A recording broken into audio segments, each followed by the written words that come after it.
नमस्कार प्यारे भक्तों, स्वागत है आपका एक आध्यात्मिक और पावन यात्रा में। आज हम आपको सुनाने जा रहे हैं एक ऐसी दिव्य पूजा विधि जो सावन मास में शिव जी पूजा की विधि आज मैं आप सबके साथ शेयर करूंगी। सावन सोमवार व्रत की पूजा विधि तो हमारे चैनल जी व्रत पर्व त्योहार को अभी सब्सक्राइब करें। आज हम सुनेंगे आज की इस विशेष प्रस्तुति में सबसे पहले शिव जी को क्या अर्पित करें, जल या बेलपत्र। शिवलिंग पर सबसे पहले क्या अर्पित करना चाहिए। सावन शुरू होने से पहले जान ले, शिवलिंग पर भगवान शिव की प्रिय वस्तुएं अर्पित करने से भक्तों को शुभ फलों की प्राप्ति होती है, इसलिए जल, बेलपत्र, दूध आदि भक्तों के द्वारा शिवलिंग पर अर्पित किया जाता है। हालांकि सबसे पहले शिवलिंग पर आपको क्या अर्पित करना चाहिए, इसकी जानकारी होना भी जरूरी है। आज हम आपको इसी बारे में जानकारी देंगे। शिवलिंग की पूजा करने से न केवल भोलेनाथ का आशीर्वाद मिलता है बल्कि आध्यात्मिक और आत्मिक विकास भी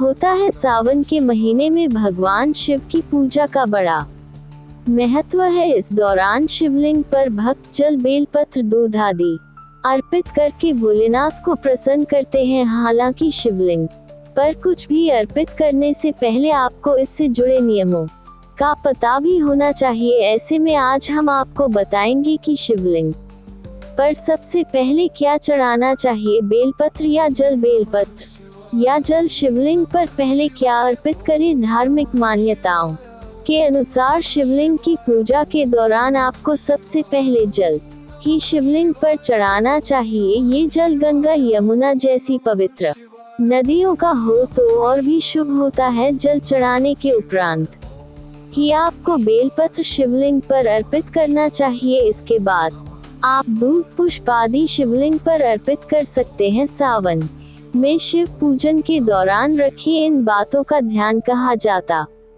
है कि भोलेनाथ को सच्चे दिल से अगर एक लोटा जल भी चढ़ा दो तो वो प्रसन्न हो जाते हैं। ऐसे में अगर आप शिवलिंग की विधिवत पूजा करने में समर्थ नहीं है तो एक लोट जल चढ़ाकर भी सावन में शिवजी की पूजा कर सकते हैं। वहीं जो लोग सावन के महीने में विधि पूर्वक शिव भगवान की पूजा करना चाहते हैं, उन्हें नीचे दी गई बातों को ध्यान में रखना चाहिए। सावन के महीने में शिव पूजन के लिए आपको सुबह जल्दी उठकर स्नान ध्यान करना चाहिए। इसके बाद शिव भगवान की पूजा करनी चाहिए। इसके साथ ही संध्या काल में भी शिव पूजन आपको सावन में करना चाहिए। खासकर सावन के सोमवार के दौरान शिव जी की पूजा करने से आपको मनचाहे फल प्राप्त होते हैं। पूजन के दौरान भगवान शिव के मंत्रों का जप, शिव चालीसा का पाठ आप कर सकते हैं। सावन में शिवलिंग की पूजा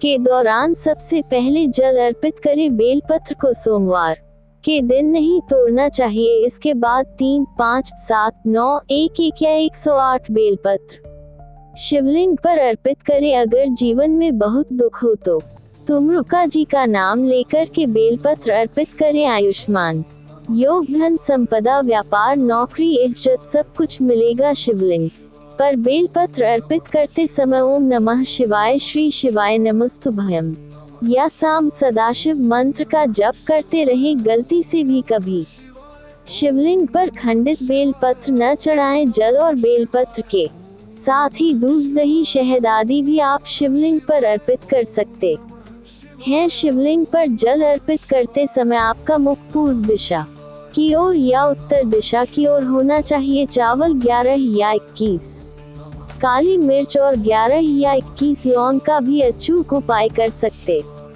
हैं। शिवलिंग पर गलती से भी केतकी के फूल, हल्दी और सिंदूर न चढ़ाएं। वस्त्र में कलावा अर्पित कर सकते हैं। दुर्वा, शमी पत्र, कनेर, गुड़हल, धतूरा, आक के फूल, गेंदा, कमल, गुलाब, चंपा, चमेली फूल अर्पित कर सकते हैं। फलों में नाशपाती, अमरूद, जामुन, गन्ना का जूस, अनार का जूस आदि फल अर्पित कर सकते हैं। आरती में आप कपूर से कर सकते हैं या फिर आटे का दीपक बनाकर उसमें 5 या 11 लौंग भी डालकर भी कर सकते हैं। अगर आप किसी एग्जाम देने जा रहे हों तो जाने से पहले 11 या 5 काली मिर्च शिवलिंग पर अर्पित करें। इनसे मनोकामना पूर्ति होती है और घर से बाहर निकलते समय 5 काली मिर्च अपने सीधे पैर के नीचे रखकर एग्जाम देने चले जाए, पीछे मुड़कर न देखे। तो दोस्तों, ये थी भोलेनाथ की पूजा विधि।